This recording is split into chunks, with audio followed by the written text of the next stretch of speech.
September 1st is the day that Platform 9 3/4 fills with Hogwarts students.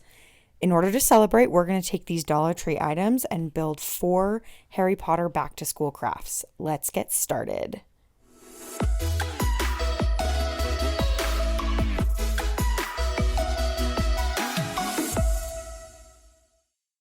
This first craft represents the owl that brought us our Hogwarts letter, or the pet that will help us keep in touch with our family back at home. But this is such an easy, functional, and versatile piece. I decided to paint mine white after Hedwig, but of course you could choose any pet you please. Now, technically, you could be done here.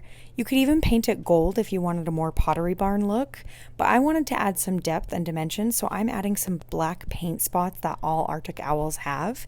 And to finish the eyes, I'm going to add some puffy paint. You've seen me use this previously because I love that it makes it look different than the other paint on the project.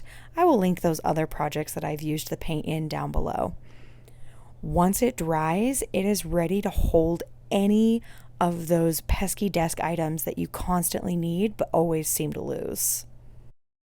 This next craft is for smaller desk items, and it is great use for stickers, including ones that still let Hogwarts know that you are bitter for not getting your letter. So the first thing I'm going to do to this container is sand the front of it, because that unicorn and magical are not just painted on, they do have a raised portion, if you can see. So if you just paint over it, you will be able to see the magical and the unicorn through the paint. So I'm going to sand those surfaces really well before hitting the container with a coat of Krylon pebble paint. This is really old. You can use any paint that you would like. I just wanted it to mimic the envelope that my missing letter would be inside. Now, the last piece for this project will be this laser cutout word from Dollar Tree. I am going to spray paint this a metallic gold so I can apply it to the front. Then everything is ready. I don't use any additional adhesive besides what's on the back of the sticker. And you can see me gluing the magic on here with super glue gel. It actually did not stick, so I came back and added some E6000.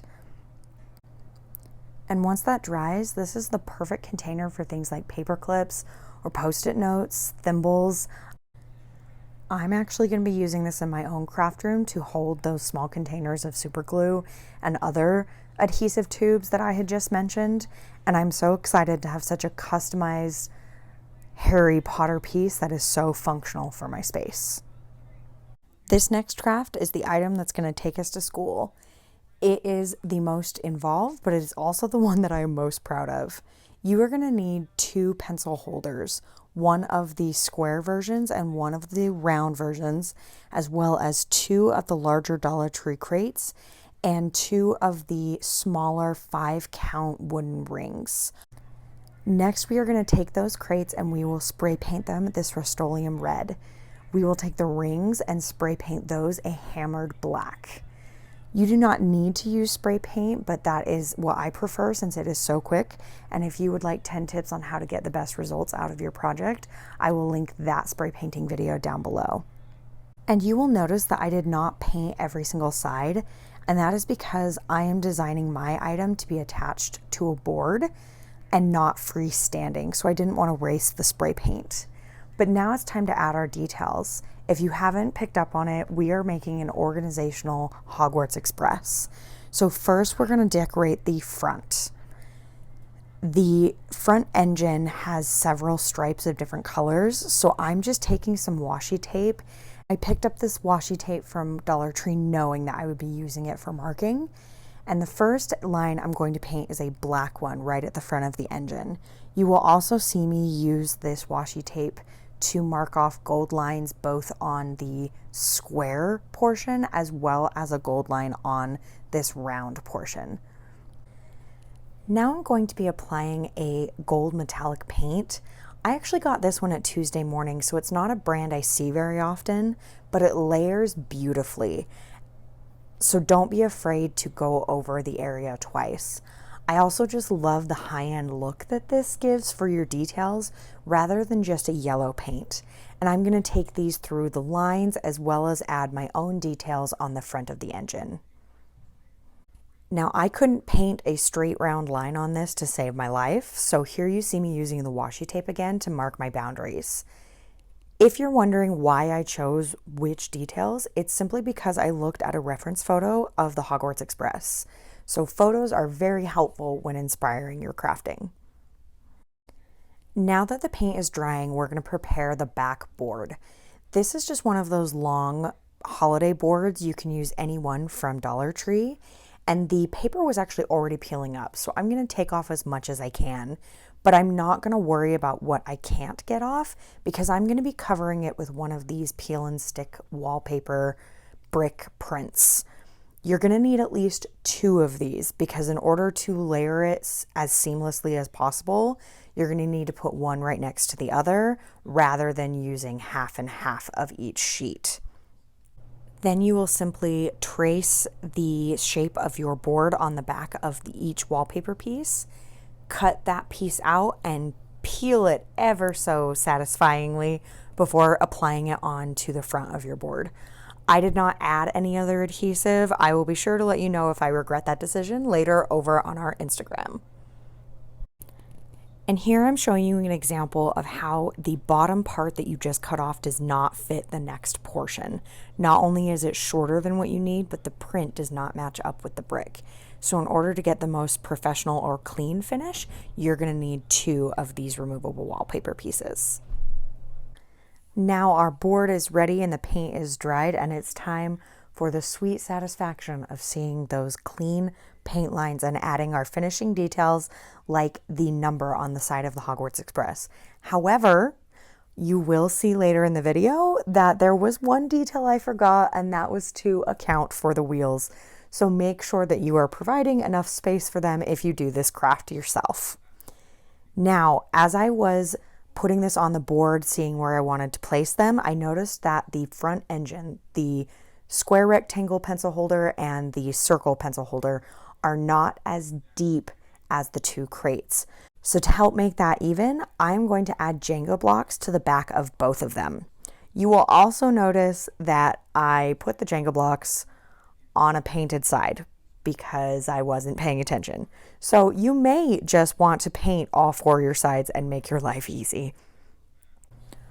Once all my pieces were ready, I began fiddling with the placement, and I quickly realized that the camera was in the way.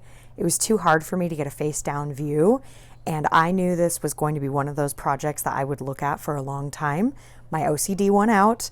Off camera, I marked 4 centimeters up across the board. You can see me pointing at the pen marks here, and I did that specifically because I didn't want to stare at this and go, that's crooked, every single time I saw it across the room. So of course, if you feel more confident or it's not as bothersome to you, you can eyeball it, but here's a way to ensure that it will be perfectly straight, and you can use a guide as you are gluing those pieces on. Again, I'm just using E6000, and once you have glued the train piece on, it is time to apply our wheels. Again, I'm using E6000 as well, and that is because I will be putting some office supplies in here, and I won't pick the heaviest things, but I also don't want it to just fall and rip off, and I don't trust Elmer's or hot glue as much as I do the E6000. So if you have the time to wait for it, that's what I would recommend. And here again, you see me fiddling with the placement of that wheel because I wrote the numbers a little too low, and I made it work, but I would have put them higher had I planned for it better. This last craft is definitely our most simple, and it's more of a hack, but we need some treats while we're on the train to school. So for this one, you're going to take any plastic toy frog and paint them any shade of brown that you want. Of course, spray paint is my preference. Then you're going to take some thumbtacks, or of course, remember you can use magnets, and with E6000, you're going to apply those to the belly of the frog. I think this will look great on my bulletin board because it'll look like it only has one good jump in them anyway, right? And here are our final products in use. I love the variety that this offers, both in standing, hanging, and the amount of storage space. And I'm particularly proud of this Hogwarts Express. It's also so functional. One suggestion that I would make after using the twine is I would instead hang it with command strips right on the back because it did hang forward and makes me a little nervous. So for future functionality, I would use command strips instead. However, You will also notice that on this bulletin board, you never see any of my chocolate frogs, and that is because they did indeed only have one good jump in them, and the E6000 did not work as well as I would have hoped. So instead, I would definitely use magnets, and my learning is your gain. Now, if you want more class-themed crafts, I did just make a herbology-themed wreath last week, and please make sure to tell me which one is your favorite in the comments down below. If you want more Harry Potter and crafting content, don't forget to subscribe to our YouTube channel, and we will see you in the next video.